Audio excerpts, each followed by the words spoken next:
This is my favorite picture of him. That is the best one. He looks so happy. The Taylors remember their father, Douglas, as empathetic, helpful, and kind. He befriended everyone, and that laugh, sincere and unique. Everyone would know that he was in a room because you could hear his laugh. Yeah, super distinct. And he didn't hold back at all on laughing. Yeah, he laughed a lot. Happy and positive, they say, amid some bad luck. Even in his death, that still followed him. And that is like super saddening. That like even, In death. in death. He had no peace. Yeah. Because after Douglas died, his body waited in a morgue, unclaimed for 11 days. Police didn't notify his family that he had died. I think everyone hopes to be able to have, live with dignity, but also have dignity in death. And I think this felt for all of us that was kind of stripped away from him. The family hadn't heard from Douglas for several days, which wasn't uncommon. Still, James went to his apartment to check in. When he got there, a police seal on the door. Panicked and confused, he alerted his wife, who called staff at the building, who said, "No one's told you that he passed, and I now have to call my husband and tell him that his father's gone." So that was a really hard phone call, I think, for me to make. Douglas was found dead of natural causes in his apartment by a neighbor on February 12th.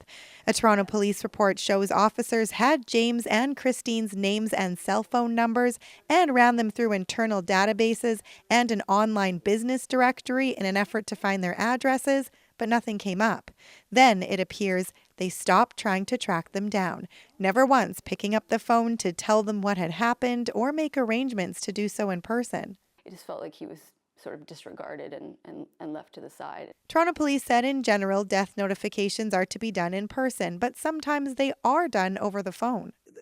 This is wrong. I mean, come on, we've got to have better behavior from the police when somebody's died. It's not difficult. Former Toronto mayor and current coordinator of the Toronto Police Accountability Coalition, John Sewell, says there's so many more steps the officers could have taken to find the family, or at the very least, just called them. This is an abrogation of responsibility. Police have a responsibility to act reasonably in this situation, and they have not. The family sent a legal letter to Toronto police saying they could take legal action. Because of that, a police spokesperson said the service can't comment but did extend condolences. The family sent the same letter to Wood Green Community Services, the nonprofit that runs the apartment where Douglas died, because the police report says officers attempted to find next of kin information, but that the office file was empty. That led to the domino effect of what happened. Wood Green said its tenant files are electronic, and it provided next of kin information to police by phone before officers left the building that night. It also extended its condolences and said in part, Wood Green's #1 priority is the safety of our clients, and we take reports of death, violence, harm, harassment, or misconduct of any form very seriously. Our staff are well trained and follow standard procedures. Wood Green has and will continue to review our policies and procedures to ensure that we support our clients and their families to the best of our ability. That's partly why this family is sharing what happened, in hopes Wood Green and police improve their processes to prevent this from happening to anyone else. The other reason?